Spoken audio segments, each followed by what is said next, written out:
Welcome to Elite Rugby SandC podcast, the best podcast talking all things rugby and strength and conditioning. At Elite Rugby SandC, we provide athletes with strength and conditioning programs that provides you with everything you need to become a beast and take your game to the next level. No matter what stage of the year or season, Elite Rugby SandC has a program for you. You can try before you buy, so try our 7-day $7 trial to get a taste of what we offer here at Elite Rugby SandC. Also, sign up to our newsletter and receive free bonus content each and every single week. So take your game to the next level, become a beast, and join Elite Rugby SandC today. Today on the podcast, Coach Ben joins me to talk about the 2022 ASCA International Conference, which we attended on the Gold Coast. On this episode, we talk about which presenters we enjoyed the most. We talk about what the conference was like overall. We talk about why coaches, physios, and PTs should attend the conference next year. And we also talk about how to make the most of the conference and much, much more. This was an awesome episode to record, and I know you'll get a lot out of it. Enjoy!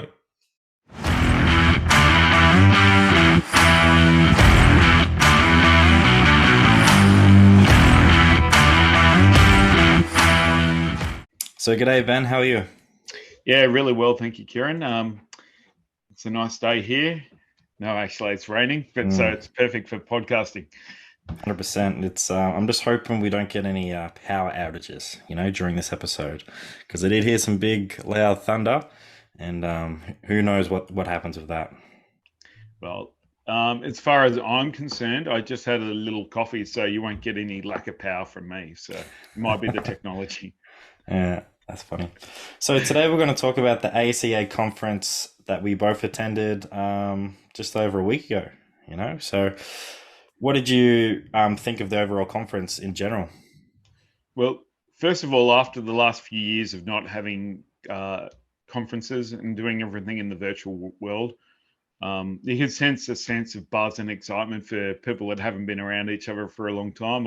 I know myself because I've transitioned from elite sport into the tactical world. I was really looking forward to catching up with guys that I've worked with from the elite sport, and also sort of changed roles recently in the tactical world. So catching up with people that I, worked with over the last year that I haven't seen. So I think it's always good to have a conference, because the conference isn't about just the presenting. It's about catching up with and networking with your friends and meeting new people and generally enjoying each other's company, because we do the same thing for work. And sometimes it can be isolating and alone because you're the one, and if you're lucky, or up to 4 or 5 people that do that in your whole organization. So it's just a great time for us to share. What did you think? Probably should elaborate on what the ASCA is for anyone who doesn't know. It's the Australian Strength and Conditioning Association. So every year they have a conference, an international conference, where anyone from Australia and around the world can come and learn from presenters, and then also network as well with other coaches. So I thought it was awesome. This is my first time going to a conference like this. I've done the last 2 years online, as most people have, because of the old spicy cough. So it was really cool to just experience it, and see people who I have connected with through Instagram, and just meet them face to face instead of just through, back and forth through messaging. So it was really cool to see that. And I was also lucky enough to meet some of my other work colleagues, working in the Air Force as an S&C coach. I was fortunate enough to meet them, because we don't get many opportunities to connect face to face. It's all just done via email or Skype. So that was really cool. And no, it's just really enjoyable to build your network, meet other coaches, and then, just get out of Canberra. It was nice to get away and go down to the beach, even though I did get chafing on the way back. It's all good. The swim was definitely worth it. Bit of backstory for that one. We walked 40 minutes, went for a swim, then I got chafing. It was a long 40-minute walk back. But yeah, that's what I think of the conference today. It was really good, and I really enjoyed myself.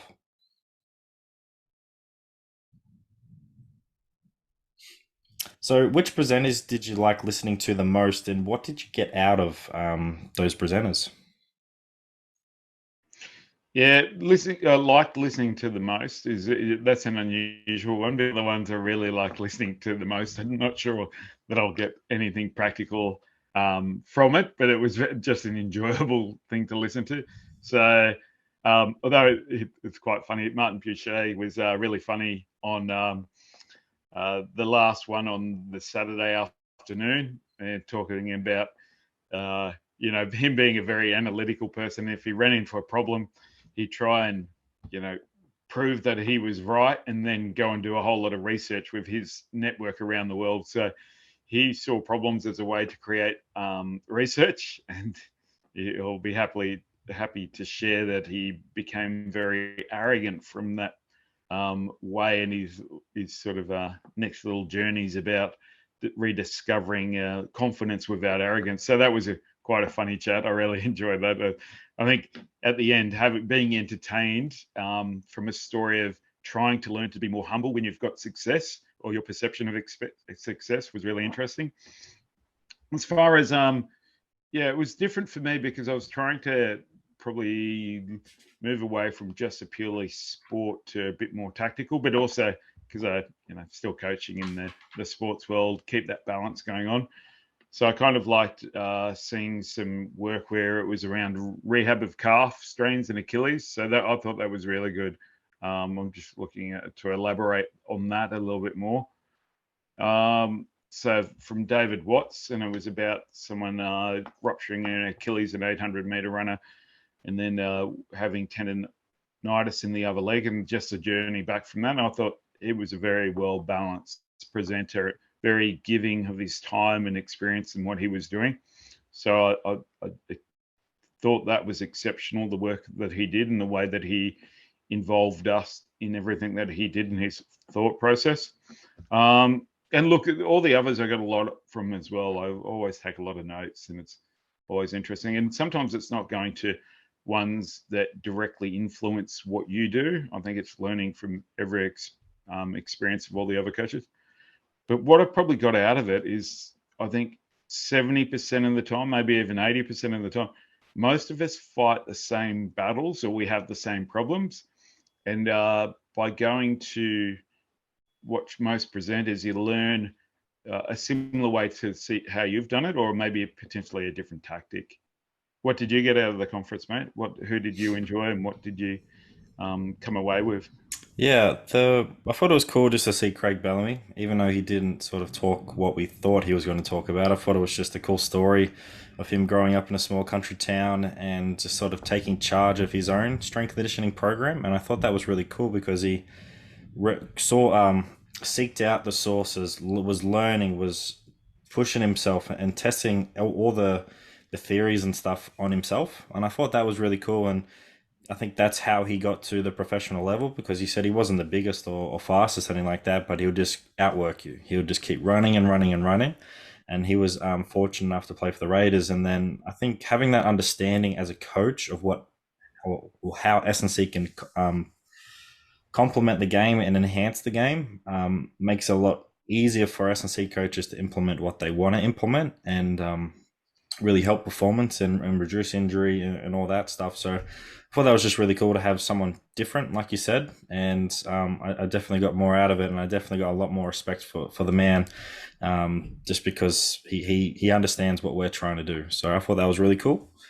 Another one was Ernie Reamer. He was from the States, and I thought he presented just the best out of anyone I saw that weekend. He was so interactive and got everyone talking, got everyone in groups and discussing what the question was. So it was about sprint profiling, was sort of the main theme of the presentation, but he got us talking to our next door neighbors, and that's how you build connections and network, by doing that. And he had different sounds, and he loves Akadaka as well. So it was just a really good presentation. And for a topic that was really exciting itself, was sprint profiling, but he engaged us more. And I feel like I got a lot out of that, from learning how to present better, but also I did get a lot out of the research that he has done as well. So I really enjoyed that one. The one that I think I got the most out of, and I can't remember her name. We did the workshop with her. Can you remember her name on the second day? I was on day 2 after we watched everything. We had a little meeting. Are you Starts with a pausing? D. No, I'm not pausing. This is still live, mate. We're still going. I'm not going to edit this out. Starts with what, sorry? I think it was it Deborah or Dana? You mean carving your career? No, it was draw a leader. Ah, okay. Yeah, I wasn't at that one. I went to the different one, so I can't help you with that. Okay, fair enough. But yeah, it was draw a leader, and the presenter, who the name will probably pop up afterwards, she was really awesome, and she got us drawing a leader. And when I was drawing that leader, I was like, oh, my drawing skills are pretty shit, so I'm not going to draw anything. So I just wrote down names, and I wrote down names of people who have influenced me and helped me along my career. And I thought that was pretty cool, and just allowing me to reflect on that was awesome. And it was just fascinating to hear the research of, if you were going to draw someone, you'll most likely draw a male, which I was like, oh wow, that's pretty interesting. Just there, why wouldn't we draw, I don't know, someone sort of a bit different, or all the features together to make this one person who was a bit different. So yeah, I thought that was really cool, and then it was just sort of allowing me to reflect.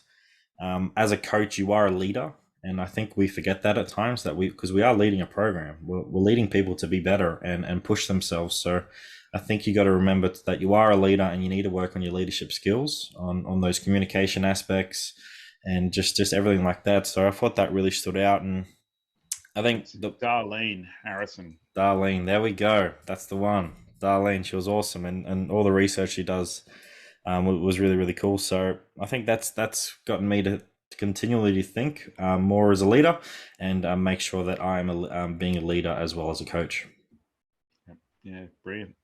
Yeah. And then the last one, I'll probably shout out to Steve Smith, one of my fellow colleagues, up there in Amberley. It was just really cool to understand what he does in the tactical SNC. So if you are going to buy the videos from the ASCA post conference, I thought that was just really cool to see Steve Smith to really present on what the nitty gritty of tactical life is, and paints a really good picture. And if you did want to come over to the tactical S&C side of it, I think that's a really good presentation that you need to listen to. Yeah, definitely. And profiling and putting people in different groups, and it's something that you do in elite sport, but probably not to the same extreme. You're putting them in, backs, forwards, what are props, second rowers, or whatever you're looking at. But then you put them into strong, fit, speed, fast. But it's something that in the group setting, in the tactical environment, people haven't looked at as much.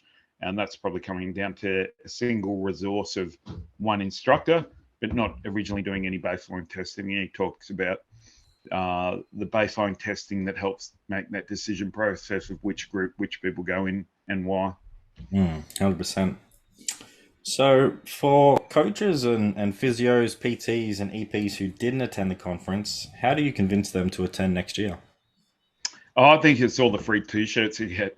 No, it's really, we're in a unique industry where the better we are at supporting each other in the industry, the more important our industry becomes, because people recognize what we do. So I think that's half the reason why we need to do that, is to come and share.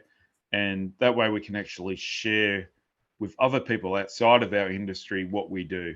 So the benefit that we have. And also I think it's great if an EP, physios and so forth could come as well, because then they're actually learning that it's greater than strength and conditioning coaches getting people to lift weights and run to these scores and times and go off and do this recovery. They start understanding the overall philosophy and the amount of decision making that goes into creating outcomes. That seems so simple a lot of the time, but there's a lot of complex organization that goes into it. And why do you think people should turn up, mate? What's like physios and EPs? I think for me, for coaches, physios, PTs, and EPs, and all that, you don't know who your next boss is going to be. Your next boss could be at this conference right now, and you could have connected with them and started a network, or they might know someone who might be your next boss as well, or your next opportunity. So I think that's probably the main one that sticks out for me, is just making sure that you are building a network and learning from different people, because everyone has such a unique story, and good strengths and weaknesses to their coaching ability. So they might know something that you don't, and then vice versa, you could help them in an area that they're not so good at as well. So I think it really does come down to that networking ability. And yeah, you just don't know who your next boss is or your next opportunity. It could just literally be one phone call or one email saying, "Hey, I've got a position coming up. Would you be interested in doing it? Because I've connected with you 2 years ago at a conference and we've stayed in touch ever since. And I've seen some really good stuff from your content, but I've also reached out to other people who know you and they've said good things as well." Yeah, absolutely. And it's only a small industry, isn't it, really? And then people do know each other in it. And if you've got to think of a boss's point of view, if I'm looking at bringing people on, I want to know that they're good people and they're good culturally versus the skill set. The skills, they're assumed they're there, but they can actually be developed if they're half intelligent and actually get along. You can polish up those skills, but good people that bring good culture, people aim for that first because they have to work with and manage them. So that's their focus. So you're right. You never know who your next boss is. And people that are good at communicating and networking, they can coach and influence athletes, which is what you want. And why wouldn't you want to go up to the Gold Coast, for 2 to 3 days and just see some really cool research, meet some cool coaches, and then go out to the beach, walk along the sand, and then go out and party with fellow coaches. Yeah, have a casual couple of lemonades until Until 4 a.m. was it? p.m. Was it? Yeah. Yeah. Oh, on the last night when it was nothing on the next day, yeah, there was catching up with old work colleagues. And I must say, good times. We Yeah. worked together in COVID, so it was just great to enjoy life outside of the bubble after spending almost 2 years in the bubble with them. So it was fun. How was that sleep on that Sunday night after only coming off 2 hours of sleep? I don't know whether it was sleep or induced coma, to be honest. Yeah. No, that's funny. Those are just some of the good memories that you'll make at the conference, team. So definitely get up there. So how do you make the most of the 2 days at the conference? Yeah, plan out who you want to see. I think they release it pretty early. Take a look, but also be open up to go.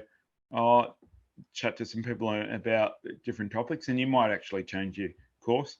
Also, when you're having your tea breaks and bathroom breaks and then lunch and so forth, just chat to someone in a line when you're there as well to get to know people. I had a few conversations with quite young SNCs. I could tell they were quite nervous around it because I'm an older looking guy there. So I just introduced myself and said good day, asked them all about what they're doing and so forth. And it's just showing some genuine interest. The other thing is go past all the exhibitors. It might be different because I have to purchase some equipment and do things like that for work, and I'm always looking in that area. So creating those networks as well. So if I've got an email out for quotes and so forth, it just makes it a lot easier for me. I've got a face to the name finally. And also just enjoy it. It's a wonderful social occasion. Sometimes you're so fried from networking and talking. If you need a little half an hour break, just go out and chill out, recharge so that you can power back in. So that's my advice. What's yours? Yeah, I think before you even are going to the conference, just mark out who are the presenters you want to go see, and then also maybe tick off 1 to 2 presenters that you weren't initially going to go see, but go see them and see what you can learn from them. Just because I feel like there's sometimes you're like, oh no, I'm not going to go see that person present. I don't really like the topic, but you just don't know what you're going to learn. So you really need to be open, because even sometimes the ones you want to go learn, you're like, oh, this wasn't really a good idea. So I think just be open is really good advice. I think that point you said, if you are feeling a bit fried because it's 2 intense days of learning and sitting there and trying to pay attention, and you know that you are just fried mentally because you've been networking, you've been talking, you've been running around the building and all that. So if you need to go have a nap, go have a nap. I did do that on the Saturday and the Sunday because I was fried. But I think if you can go in there with an open mind as well to the presentation, because just thinking about myself because I did present was like, yeah, my topic might not be of importance to a person who's already got a full time job or has been in the industry a lot longer than myself, but if you go into that presentation just being open minded and really wanting to learn something or just open to the idea, I think you can find little bits and pieces that you could use or then use for another time in your career when you're talking to other coaches or up and coming coaches. So I think it's really just making sure that you're going in there open minded, wanting to learn, wanting to connect with people, but then also taking some time to yourself if you are a bit fried, and just go have a cheeky nap if you want Yeah. Yeah. Perfect. Sounds great. Like to. a good plan. And I think also go around to the different kiosks and talk to the different brands out there. So we had GymAware, we had Flex, we had Play, Visual Coaching Pro, there was Valve Performance. There was all these people showing off their products. I think go talk to them and see if you can learn something from them. If you are potentially going to buy a product from them, go out and test it. You know, it's a perfect opportunity to go test some force plates out or a dyno out before you actually go buy it and get it. And you're like, oh, do I really need this? So, and build those connections because you don't know if you're going to get a sneaky discount or something like that as well. So, yeah, just go out and try the product as well. Yeah. Perfect. I totally agree. So, one thing you did talk about just then is starting a conversation with another coach. Do you have any other tips on how to do that? Because it can be quite daunting to, have a conversation with a complete stranger who you don't know anything about each other, but you do have something in common because you're both coaches. Yeah, and look, you don't know who's a coach, who's not. I just think showing a genuine interest. Sometimes it's just, hello, how are you? What's going on? What chats have you seen? Straight away, you start chatting, and then you just ask them what they got out of it after a little while, and then 10 minutes down the track or 5 minutes down the track, you just find out each other's names, and then find out where they are and what they do. I think it's rather than asking who they are, where are they from at the beginning. I think genuine conversation first. We're exchanging ideas backwards and forwards without knowing names and knowing where they're from, because then it just creates this level playing field. If you're a young coach, all of a sudden you're not seeing someone of a higher rank that I need to look up to. If you're an older coach, you haven't gone, oh, this person's inexperienced or so forth. You've had a genuine conversation before you even find out where you are and where you sit in the industry, and then it just creates a really nice, pleasant playing field where you create a good connection. That would be my tip. Yeah, I think being open and honest with just other coaches, because you really don't know who you're going to meet. And the conversations that I had over the weekend had a few conversations with people after my presentation, with the people who did attend. There wasn't that many, but there were quite a few. And it was just, yeah, that's one. It was just cool to talk to them and say, hey, nice presentation. I was like, oh, cool, awesome, thanks for that. And we just sort of chatted for a few minutes, which was really cool. So I think talking to the presenter afterwards to say that you really enjoyed it is a good way to do it. Like you said, if you are in line to get some food and stuff, have that conversation or go down and sit somewhere. So one thing I did on day 2 was just go down, sit next to on this comfy couch. And then a guy came to sit next to me. His name is Mark Booth. And we had awesome conversation for like 20, 30 minutes. And he told me how he's working with the AFP, used to work at Bulldogs and Manly, and is actually a really high up level coach. And we just had a really cool conversation. Then he started chatting to these other guys who came in the conversation. And yeah, it was just sort of easy like that. So I think if you can go in there being open and honest, but I think for me, it's something that I'm constantly working at is don't be like, get over your ego, if that makes sense. Like, don't think you're above anyone just because you've been in the industry for how many years or you have this much following or you've done this much research. Like, really be just open. And I think it's the quote from Ted Lasso, is be curious, not judgmental, and if you're curious about what that person does and seeing how they can help you or how you can help them, I think is also really important as well. So I think if you just keep your ego in check and making sure that you can be open to what people have to say, doesn't matter if they're older or younger, and I think those are the best ways to go around having some really cool conversations. Yeah. I think Mike's with New South Wales Police, is he? Yeah, he Yeah, was. yeah. Yeah, and I like that. I know for me, I've been around for a long time, but from the young coaches, I learned just as much as people that have been around for a long time. They're trained up differently in different ways, and a lot of the time are up probably with a bit more new research and new techniques because they've had the time too. Where sometimes when you're running programs and multiple programs, you can't keep up with the research and the sort of change of philosophies and techniques. So you've always got to have that good mixture of experienced coaching that can guide you through difficult challenges that you see from a more managerial and coaching and team behavior versus people that have been trained up more recently on technical aspects. So I think young coaches are they're much better in some area technically. Okay, the older coaches know where to apply and when to apply and how to manipulate the system to make sure that your team's in a good place. So I think it's always a give and take, and you learn just as much from each other. 100%. And another point which I did mention in my talk as well is it's not good enough to just send a fellow coach a LinkedIn request. Like, back that up with a message, back that up with some questions, and really pick their brain and see how they can help you and how you can help them as well and grow your network. And if it's a coach that you met who's working in a role that you want to work in the future, like really pick their brain. Most coaches are pretty open to sharing their knowledge and sharing the secrets and all that, even though there's not really any secrets, to be honest. So it's not good enough to just send a friend request.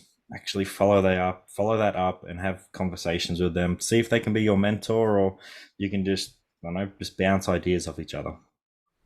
Hi everyone. We just wanted to take a break from this episode. We hope you are enjoying this episode so far, and also all the content we have produced.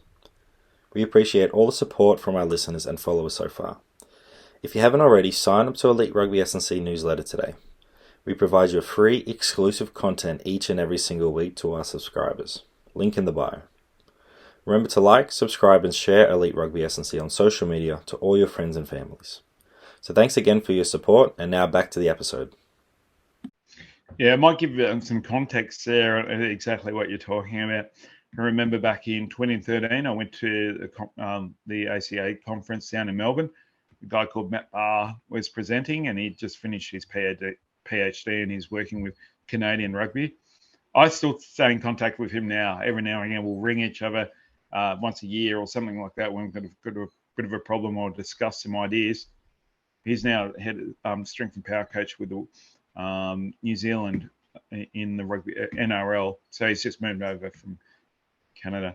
There's another guy that met online, Johan Pretorius. So he was over in the UK. He looked after the Sharks and the Bulls, and we just always stayed in contact. Like I went over, he arranged for me to do some consulting, and I went over and helped with a team when he was in the UK.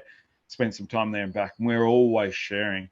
Versus another young French strength and conditioning coach that's looking after the Dutch national team. He came back out in 2016. This is what happened. His coach came to do a level 3, and he's talking to people about S&C and stuff. I gave him my card, said, "Oh yeah, take that back. Go give that to your S&C coach." He got in contact with me. Before you know it, in a few months, he'd actually come out, watched Brumby's sessions. Yeah, he stayed at my house, and he went and helped me out with the Australian under-20s rugby union team and so forth. And we've always stayed in contact, and I've helped him out through his career as we're going. So, and that was simply me just giving a card and him following it up. So the follow-up is more important than the intent. Yeah. 100%. I love that. And it just shows the go. You follow up, you don't know what opportunities you're creating. Yeah. And don't worry if people don't get back. I've reached out and people haven't got back, and sometimes people have reached out and I haven't got back just because I'm in a really busy period and it slips your mind. Just have a polite resend, and then you can reconnect. Just know that sometimes you connect and you don't, and life's a bit of a mystery sometimes. Some people you create a connection because time's allowed, while sometimes I haven't. Just doesn't mean doesn't mean that you won't get an opportunity to get to know or work with people in the future. 100%. So, what should you do post conference after you've been there? You've got your network. You've got all these resources. What should you be doing post conference? Well, if you're me, it's sleep that Sunday night so that you're okay for work. Look, I'd say absorb it and just create. If you've met some people that you really think, oh wow, they're pretty cool, wouldn't mind getting in contact. Just get in contact with them and start some little conversations. The other one is try to apply some of the things you've learned in a good situation, so that that knowledge gets. If you've got information, that's great. It's potential knowledge, but you want to put potential knowledge into applied. Once it's applied, that's useful knowledge. So try and get some of that information that you've got, and make some changes, as I've suggested, where you can to your programming to see if it works or the way that you're doing your business. So sitting there and being a sponge without using any of the information is not what we're after. How about you? What's your advice? Yeah, I think going over my notes from the presentations that I saw is critical, and making sure that I sort of highlight the areas that I think I can use straight away, or areas that I know I can implement next year. It's also then reviewing. So for me, because I presented again, I keep plugging myself in this, is going over that and making sure that did I do a really good like a good job, and what areas can I improve for that for the next time I do it, because I want to be better in that aspect. And I thought I did a good job, but I know I can do a lot better job. So it's reviewing that. I think it's reaching out to some people that I did meet and following up, like we said, but it really is just going over my notes. And I did see some coaches there who weren't taking notes. They might have been taken on their phone, but I think writing your notes down with a pen and paper, or just a notebook is probably one of the better ways to do it. I think you can really focus on what you're writing instead of typing, and you won't get distracted being on your phone or anything like that. So that would be my little tip as well, is just making sure that you're bringing a notebook and a pen to meetings and to the presentations that you're going to see, and just take some notes. I don't know if you can hear that. There was a massive thunderstorm just then, but we'll see. I thought you were really hungry and it was your stomach growling, mate. No, that's not me. That's the sky out there getting angry. But yeah, I think that was my post conference thing, is just go over your notes, see what you can apply, and definitely reach out to the people that you did meet. Yep, agree. So what needs to be improved with the conference? Was there any areas that you think need? I think they were very smart. They went down to a 2-day conference. It used to be a 3-day. I think that was sensible. I really liked the format this year. I think they've, compared to other years, it felt shorter and more impactful. I think that was fantastic. Things to be improved. I actually really liked the app that they were using, so we could get messages. And I think before you'd have to have paper. The only thing I could improve, it's a bit congested when you're trying to get in and out to large,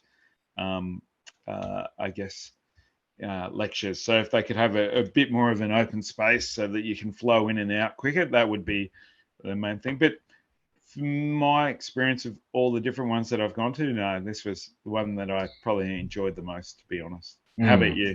Yeah, that app was really cool, and this being my first conference, I thought that was standard, having an app that tells you who's presenting where. You can contact other coaches, you can set up little groups, you can see the slides while the person is presenting as well. I thought that was really, really cool. I think for improvement, it would be cool to have a bit more practical elements to it, because as coaches, sitting down is fine, but after we sit down too much, I think we get a bit antsy and just a bit tired, especially in the back end of the day after that lunchtime feed and that 2 p.m. comes down and your circadian rhythms dropped a bit. I think we need to go outside and do some practicals. So I think if we can build on those practicals and make sure everyone's sort of applying the knowledge that we're learning, would be awesome. The next one is probably something like a pet peeve of mine, and something that I don't mean in a bad way. I just think everyone can be better at presenting, if I can get my words out correctly. Yeah. It's just making sure that when you are presenting, you're really engaging and you're adding in some cool things. You're adding in a bit of humor to engage your audience. You're adding in some, like Ernie did, was make us talk, make us get into little groups and talk. So I think if you can really engage with your audience and be different, I think you're going to deliver your message better and people are going to retain the information better as well. So I think if you can learn how to present better, if that's through LinkedIn Premium, I've done stuff through them and they have courses on public speaking and stuff like that, or you're going to talk to other people, or ACA provides you with some resources before you present. I think do it, because no one wants you to stand up there and just say your presentation and I get to the end of it, it's like, I'm actually quite bored here. I really didn't have anything I could take away from it. And yeah, that was it. So I think if you can learn how to present better, but also make sure that at the end of the presentation, you've had some really key takeaway points and sort of reiterate what you're trying to do with that presentation as well. Yeah, couldn't agree more. I've worked in some medical sales areas, and some of the stuff we used to do, we used to call people that just get up and present information without engaging product flogging nerds. Like, you're just putting, here's my slides, here they go, off you go. No one remembers, no one's engaged. You cannot quite often see that in the lectures where people are like that. After a little while, phones get out, people shifting in the chairs, all of this awkward. You can hear movement of people wanting to get out, literally going, I'm stuck to my chair, I'm wanting to move. A really cool thing, and this is what you do, even if you're a coach yourself, when you're developing to be a coach, get someone with a video camera, watch you coach, and then you take a look, but practice yourself presenting and take a look at what you're doing and sit down with someone, practice a few times. And also remember, be yourself. Don't try and present in a way that isn't naturally you. You should present your personality, you coming across, because that's when you're most relaxed, engaged, and comfortable. And people can tell when people are comfortable and enjoying presenting, because they get the enjoyment and presenting out from that person, because they can see the passion and the fun as well. That would be my tips. Yeah. No, it's awesome. And something that I've spoken to you about before is, what's your purple cow? So if you do not know what I mean by that concept, it's a book called Purple Cow, and it's about marketing. If you were to see a field of cows and they're all black and white, and you see one purple one, you would look twice and say, wow, there's a purple cow. That's pretty cool. So what's your purple cow when presenting? For me, it was adding a bit of humor into my presentation. So if you do watch my presentation or see anything in the future, I'm always going to have some form of humor in there and something to stand out. So it's not the same as the person who presented before or after me. It's something different. So I think if you can have your purple cow moment or a couple moments in your presentation, it's really going to make sure that you stand out and people get engaged with it as well. Yeah. Good advice. Easy done. So last question that I have, are you going to be presenting at the next conference? Okay. Yeah, I think I will be, to be honest. For me, I've sort of sat on the sidelines and do a lot of presenting outside of the conference. I think I should, really. Sort of a journey through the strength and conditioning world. So I think that would be quite handy. I think for people that are, starting from sort of the club to the, working overseas, to running academies, to elite sport, and then in the tactical area. So I'm lucky to have covered the full gambit, so to speak, in terms of where people are, starting in club, going overseas to get my first full-time gig, having to leave the country to do that, then retiring and then coming back and going through the club system again, setting up 2 different academies, and then, luckily enough to work in elite sport at international level as well, looking after an international team and winning a premiership with Brumbies in a COVID period, and then going to tactical. So I think I probably do need to actually present something like that at the moment. Yeah, and I look forward to it. You probably got some knowledge to share, I would say. Oh yeah, some fun, at least some fun stories. Like I'll put in a lot of the cheeky, fun stories and like the enjoyment, but also lessons along the way. Yeah, 100%. It's been fun. I think if anyone else out there from coaches who are listening to this today and you want to present, just go do it. Like a few coaches came up to me afterwards, like, well, how did you like get the role to present. And I was like, all you got to do if you're a young person or a younger coach like myself was just apply for the Youth Hour of Power and just apply with what you want at your topic, a couple of dot points of what you're going to present, and then the ASCA just says yes or no, really. So just put something forward that you think is interesting, because if you think it's interesting, someone else is going to find it interesting as well. So why not speak? Why not go out there and get out of your comfort zone and do something that's going to help promote you, but also help promote a topic that you're passionate about. And yeah, just continue to grow, because we are coaches. We do present in front of large crowds. So why not go help other coaches around Australia and around the world as well? Yeah, definitely agree with that. Easy done. So that's all my questions for today, Ben. So thanks for joining me. This has been fun. I'm really looking forward to next year's conference and seeing your topic on what you're going to be presenting. And yeah, please reach out to any coaches listening to this if you want to connect with us, if you want to share ideas or share knowledge or just expand your network. Definitely reach out to us, because we're very open guys, and we're more than willing to help as well. I think I know the topic. It's how working with Kieran has made me better. It's probably going to go for at least 90 minutes. Yeah, it's a very short one. No, it will. It'll go for quite a while. I think given the story of how we first got back in contact as well would be quite funny as well. I think it'll be a short one though, because it'll just be me. It'll just be you presenting about how I helped you understand technology a bit better. What's that? Sorry, mate. It's just breaking up. I think the storm's going. That's good. That's good. Yeah, I pretty much just taught him how to use Instagram and TikTok a bit better, everyone. So that would be the main topics. I still haven't used TikTok, everyone. No. Like, no. Easy done. Thanks I can't dance anyway, so. That's all right. Thank you. Thanks for that, Ben. See you. Bye. Thanks for tuning into another episode of Elite Rugby SandC podcast. Remember to like, subscribe, and rate Elite Rugby SandC on Spotify and YouTube, and make sure you follow us on Instagram. Sign up to become a beast via the link in the description or via Instagram page. Also, remember to sign up to our newsletter to receive free bonus content each and every single week. So don't wait, make that good decision and join Elite Rugby SandC today and take your game to the next level. Thanks for listening.